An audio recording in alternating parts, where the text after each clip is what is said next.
Good morning, good morning, good morning. Merry stupid o'clock, everyone. It is 3:43 a.m. in the morning, and I'm barely coherent. Welcome to another episode of Spilling Tea. I am your host, Tiffany Daniels. And as always, folks, at Stupid O'Clock, we are going back to that horrible world of the JRC. But before we get going on this morning's next pile of garbage, just a few disclaimers real quick. So, you are going to find the link to this 131 page monstrosity right there in the descriptions box in case you'd like to follow along. I don't know. Also, the important Autistic Hoya massive archive on all things regarding the Judge Rotenberg Center case or cases. There's been several lawsuits. I'm not surprised. Also, you are also going to be seeing in there the templates. I don't need to tell you people what to do again, do I? Do I? Sign name. Click on your senator. Most important 2 minutes, probably even less, you're going to spend today. Also, folks, the change.org shut the Judge Rotenberg Center down petition. Because let's face it, the only way we're really going to get these kids protected is by shutting them down. Judge Rotenberg Center has a horrific past of always being able to skirt around the consequences of their actions and continue their horrific treatment of people with disabilities. So, change it, share it on your social media. My thanks in advance. Now, also, when we are talking about the Judge Rotenberg Center, you're going to hear vivid descriptions of, as well as sometimes come across clips of video surveillance footage of people with disabilities being tortured and abused. If you have young children present, at the very least, please, for the love of God, use your headphones. Also, folks, as I said, it is 3:45 a.m. now in the morning. I am lucky I can speak words at this point. So, if I mangle any of these words horribly, my apologies in advance. And yes, the hair is bushy, okay? I got a bad case of poofball hair. This is what happens when you live in Missouri and the humidity is gone crazy. So please excuse my beastly mop this morning. Okay, Chapter 4, Decelerating Consequences. So this is going to be a whole lot of garbage and stuff that is probably going to make me want to vomit. So roll back your shoulders. Let's take a minute. Prep ourselves for this garbage fire that this judge has set here. And yes, this is my calming tea. I have to drink my calming tea this early when I talk about the JRC because I don't need to put my fist through my laptop screen. Moving on. Chapter 4 instructs staff on skin shock treatment, GED, and GED4, as well as other adversive therapies. Judge, why do you think it's okay to punish disabled people for being disabled? Why do you think it's okay to essentially electrocute someone? Hold on, 1 second. Grandma, stop! What is your deal? Come here. Come here. Over here. Come on. Come on, buddy. right, come here. I'm here. No, you're not in trouble. Come on. You're okay. You're all right. Okay. He is not happy this morning, folks. So we got to keep the kitty calm. Help me in keeping Mr. Mew calm. Get him. Alright, folks. Hopefully he'll calm down here in a minute. Okay, so back to this dumpster fire. Why do people think it's okay to punish disabled people for being disabled? They talk about punishing them for behaviors. Brahma! Stop!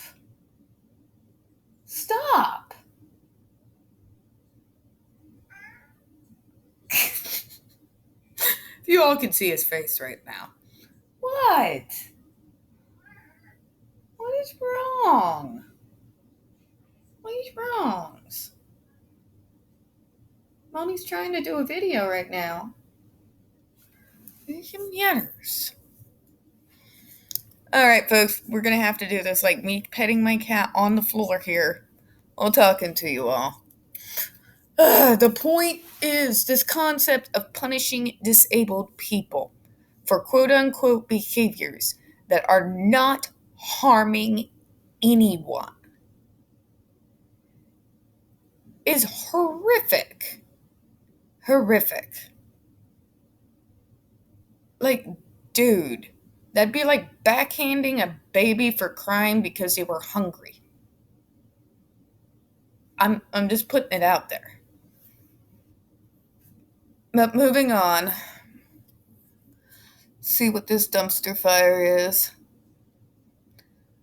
Staff must contact clinician directly prior to giving multiple GED applications for a behavior, but not prior to single applications. For fuck me.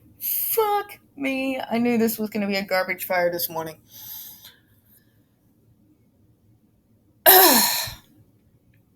But if they contact the clinician and they give the okay, it's okay. No, it's not, Judge. No, it's not. Alright, and the fact that you think it is, it's disturbing. And I hope to God you never, ever come out of retirement. Just putting it out there. But not prior to a single application. Oh, shock them whenever you want, as long as you do it once. Nobody knows. DVR monitoring can never authorize multiple adversives.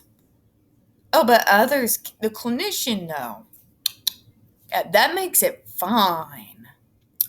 All direct care staff interviewed relayed that this information is reviewed multiple times in basic training and thereafter. Judge, hear me out on this. Hear me out. Or.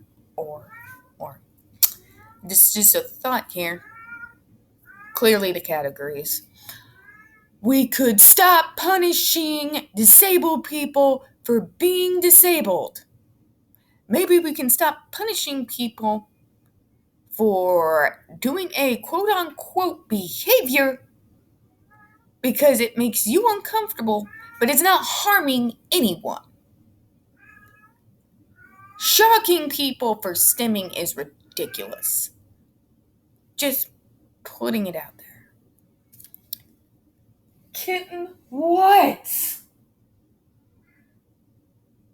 I already fed you. Seriously? Give me a moment, folks. Kitten, I'm trying to do a video. You've got to stop. What? What do you want? All right, come on. Come on. You want food? What do you want? There we go.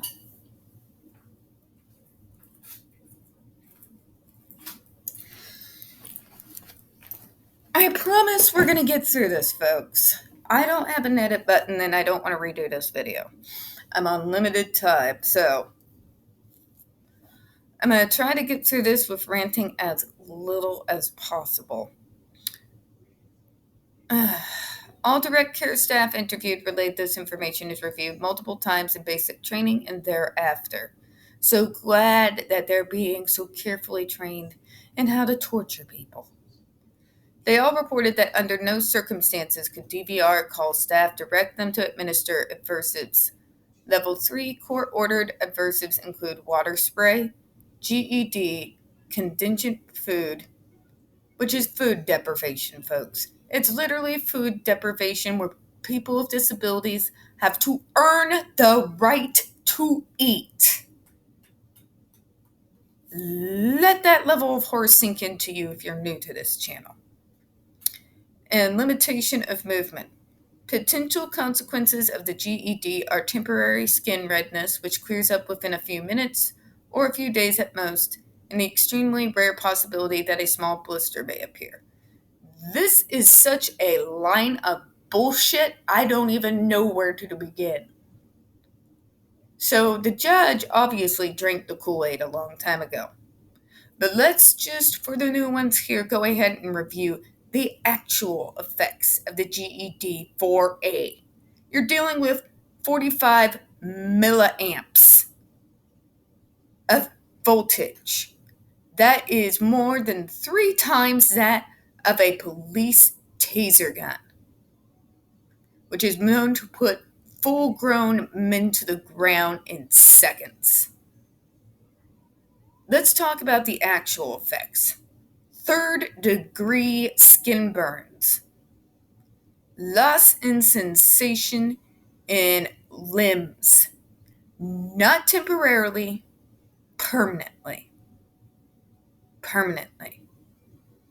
Let's talk about the psychological damage of PTSD, anxiety, and all the mental health issues that come with it. How about the lifelong having to deal with the trauma of it?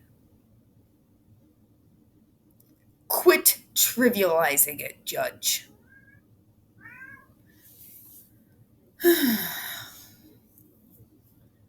A nurse should see students within 24 hours of receiving GED.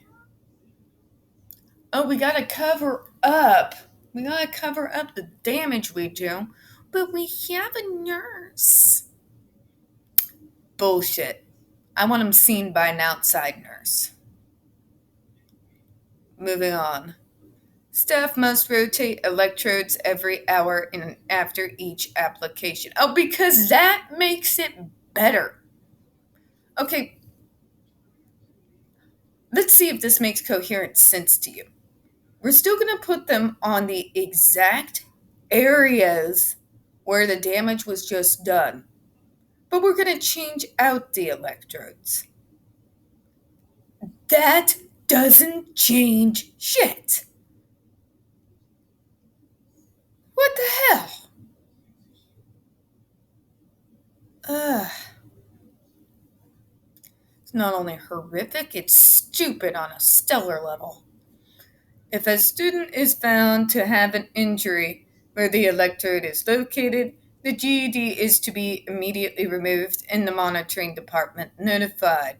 But remember what Jennifer Masunda and what we learned from Andre McCollins told us? Only when it causes 3rd-degree burns do they actually remove it.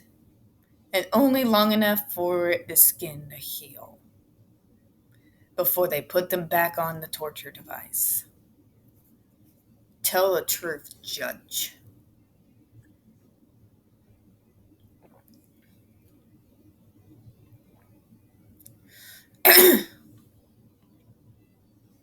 Shift managers are required to check GED devices for all students who wear a GED device prior to students going to bed. The supervisor and witness staff then must sign the recording sheet document in the inspection. And you find nothing wrong, Judge? Nothing wrong with the fact that they have to wear these things to bed? You find nothing wrong with these kids being deprived of sleep, shocked for behaviors hours after the fact while they're trying to sleep. You think that that is okay, and you wonder why these kids want to escape? This judge, how the hell did you get to become a judge? Because your level of stupid is either beyond the pale special, or you are one of those sick bastards with no conscience that will make decisions based on who's lining your pockets. At residences where students are treated with the GED during residence hours, there is an in-house monitor, a specially trained administrative staff member who directly supervises all GED applications. Because that makes it better? How do you figure, Judge? You keep saying all this will prevent this event from happening. No, you idiot. It just makes it more likely and it makes it easier for the JRC to cover their own ass. And you are helping them do it. You are helping them cover up abuse of vulnerable people. I'm just saying. If a student has received 10 GED applications, then the most senior staff person must contact the clinician. The clinician then contacts the DVR monitoring department. The DVR monitoring department cannot instruct staff to administer GED applications. Then why can they say, oh, pinpoint the behavior, you better shock them, better shock them, better shock them? That's their whole system. That's their whole system. Latency periods, the time between an inappropriate behavior and an adversive consequence in each student's program, varies according to the student's ability to understand, but no event will go past 30 minutes. Shocking them for 30 minutes, Judge, you think that's okay? These people, they don't think of people like me, like human beings.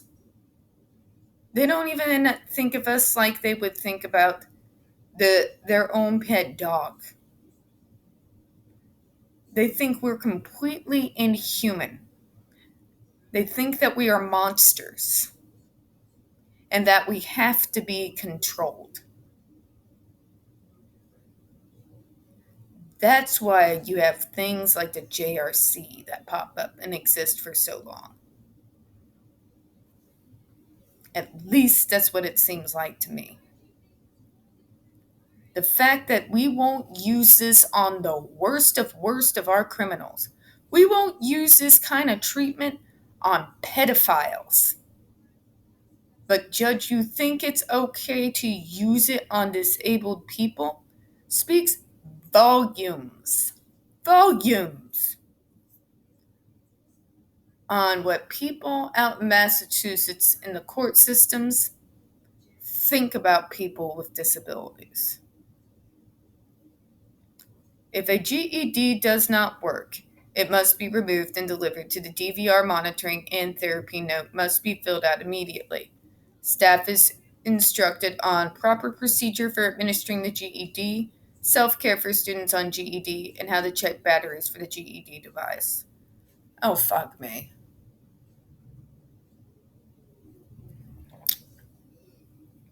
Worst excuse I've seen, but this is the policy. We're following policy, so it's safe. No, you idiot! It is never safe or okay to torture or punish anyone for having a disability because that's what you're doing. That is what you're doing. Some students may display a variety of inappropriate behaviors following a pinpoint and initial behavior during tantrums or at other times. Tantrums! Okay, that's a trigger word, folks. I'm going to tell you what I mean. Many people use that word in order to belittle and dehumanize autistic people, especially and in particular. They call them willful tantrums. That is not what they are. They're autistic meltdowns. And they occur in situations much like what the students find themselves at the JRC, where they are being tortured and abused for simply existing. Meltdowns are bound to happen under such circumstances, where we are completely sensory wise, emotionally wise, deeply psychologically wise. Snap. We can't handle it. And we have an autistic meltdown. And by the time we hit meltdown, it is too late. There is no will in the matter. Any autistic can tell you we are not in control when we are going into meltdown. It is not a tantrum. A tantrum is willful. An autistic meltdown is not. All right, moving on. Included in this variety of behaviors may be one or more flurries. Oh, for fuck's sake. When a flurry occurs and when a staff member is unable to consequent each individual occurrence, behaviors are displayed during the flurry. JRC protocol dictates that it's acceptable to arrange one consequence for the entire flurry. For fuck's sake. What they're meaning by flurry, folks, is also part of the meltdown. That's when we break things. Mine generally is dishes and any inanimate object I can get my freaking hands on. One time, it was an entire couch. So they bring them to this point. They bring them into meltdown. They force them to melt down. They want them to melt down. For the love of God, Matthew Israel has said it himself. And then they punish them for it. Tell me that's not disturbing.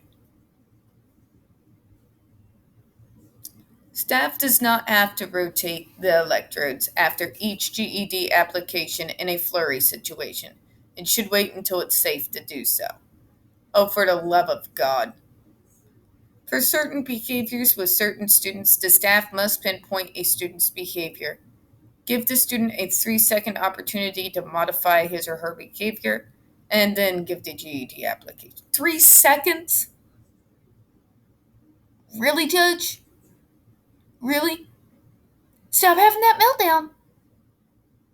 We're not in control at that point, dumbass. We're not even going to understand what you're saying at that point. You pushed us to the brink. We fell over. We're in meltdown. We have no willful control at that point of any kind. There is no modifying the behavior at that point. Shock again.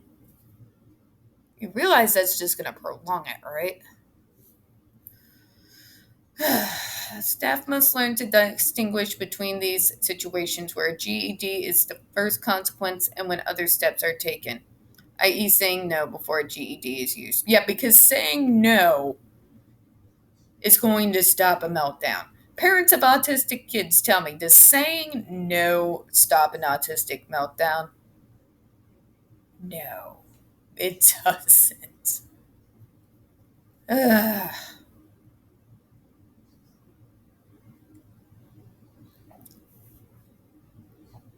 Staff is given a list of the possible collateral effects of the GED program, including changes in sleep patterns, mood swings, loss of interest, etc. Staff should notify the student clinician if such changes are observed. Oh, fuck me.